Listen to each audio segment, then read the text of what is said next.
Helen Marsh had taken the Crestline Continental every Thanksgiving for 11 years. She knew which cars ran cold, which dining car closed early, and how to sleep sitting up in seat 4A of the first-class coach without disturbing the man by the window. She was 63, a retired emergency room nurse, and she was very good at not getting involved. She noticed the woman board at Kellerton Junction just after 7 in the evening. A black woman, late 50s, traveling alone, a single rolling bag with the unhurried ease of someone who had packed light on purpose. She found her seat, 4C, across the aisle and one row back from Helen, settled her bag into the overhead without asking for help, and opened a paperback before the train had cleared the platform. Helen noted her the way she noted most things, briefly, without judgment, and then went back to her window. Dale Pruitt came through the car at 7:40. Helen had seen him work this route before. He had a way of checking tickets that felt less like a service and more like an audit. A slow scan of the seat, then the face, then the ticket, in that order. He reached 4C and stopped. "Ma'am," his voice was not raised but it carried, "I'm going to need you to come with me." The woman looked up from her book. "I have a seat assignment," she said. Her voice was level and unhurried, the same register a person uses to tell someone the time. "The system shows a discrepancy with this car," Pruitt said. "I'd like you to gather your things and follow me to coach while we sort it out." Helen looked up from her own window. Across the aisle, the man in 3B, a young white man in a business suit, glanced up once and looked back at his laptop. The couple in row 2 did not turn around. "I have a printed confirmation," the woman said. She reached into the outer pocket of her bag, not hurrying, and produced a folded sheet. "Seat for Charlie, Crestline Continental reservation number." She read it plainly. C774491. Paid in full. Took the sheet, looked at it, and handed it back. "The system's what I go by, ma'am. I'm going to have to ask you to move to coach until this is resolved. There are open seats back there." "I'm not getting off this train," the woman said simply.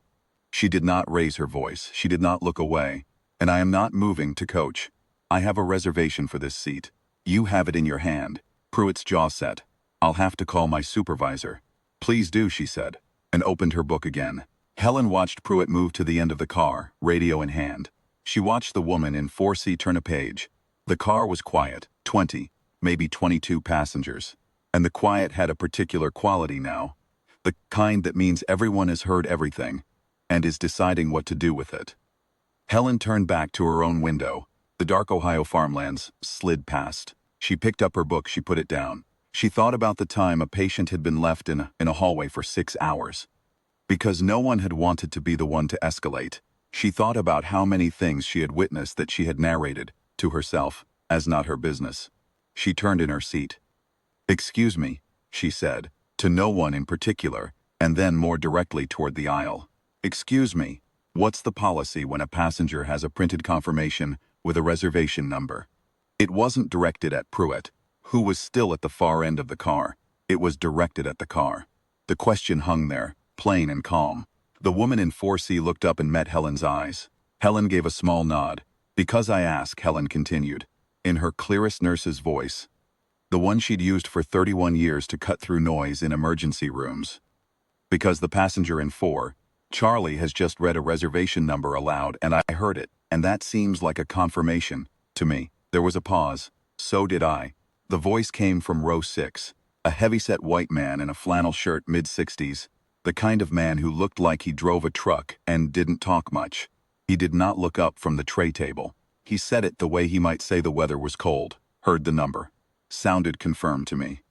A woman in row 5, young, dark-haired, a graduate student by the look of her overstuffed tote, turned around in her seat. "I have the Crestline app," she said. "You want me to look up how their reservation system works? Because I'm pretty sure a printed confirmation with a number is." "I'd appreciate that," Helen said. Pruitt was coming back up the aisle now, a second employee behind him, older, a woman, with the calm bearing of someone who had been doing this long enough to have seen the wrong thing done in front of witnesses before. Her name tag read Conductor, Supervisor A. Walsh. Walsh looked at the car. She looked at Pruitt. She looked at the woman in 4C. "Ma'am," she said, "may I see your confirmation? Miriam?"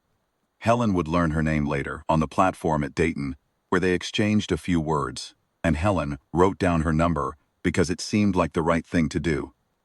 Miriam handed the sheet across, without a word. Walsh looked at it for 4 seconds. Then she looked at Pruitt.